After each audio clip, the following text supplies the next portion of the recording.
It's normal and it's concerning. They're not either or, right? I mean, in a sense, infrastructure companies always borrow a lot of money. And they're at the mercy of the regulators because they often run quasi utilities. An airport, for instance. You can't give a private company complete power to raise prices, right? Because if you did that, you'd be driving airlines out of gates and charging customers 3 times more.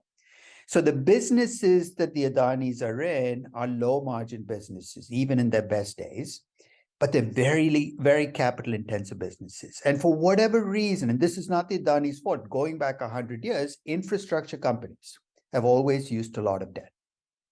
They've used a lot of debt because their view is once we build it, then we'll find a way to keep paying the interest. And you can't just blame the Adanis. Banks lend not based on earnings power or cash flows. They like to lend on big physical assets, right? Look at the real estate business. If you think about cash flows, nobody should be lending on Mumbai real estate. There isn't enough rental income in an expensive piece of real estate property. But you know what? Bankers like to lend on big physical assets. Infrastructure businesses feed on that. So this is, and I don't think you can make that a crime. You can argue that this is a bad risk. You should not be borrowing so much money that your operating income is only 1.4 times your interest expense. There's not much buffer. That's a debate worth having, not just about the Adani Group, but about infrastructure businesses collectively. I think that the debt is concerning as an investor, but it's concerning to me across a whole range of infrastructure companies, not just the Adani Group. It's going to slow it down. It's going to slow it down. I mean, there's no way around it, right? It's going to slow it down because you put a seed of doubt in. And the problem when you build a company that's complex, that's opaque, which is what the Adani Group is, and family groups in India in general are opaque groups because it's self-protection. You don't want people to see what's going on the inside. When people plant a seed of doubt, the doubt is very difficult to remove because people can't see into your firm.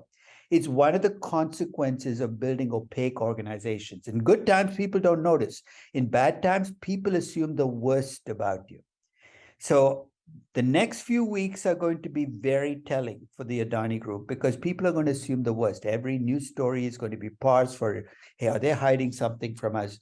So if I were advising the group, I'd say get ahead of this. Don't hide. Don't play the patriotic card in this one. Don't tell it's a foreigner who's come in and tried to ruin you.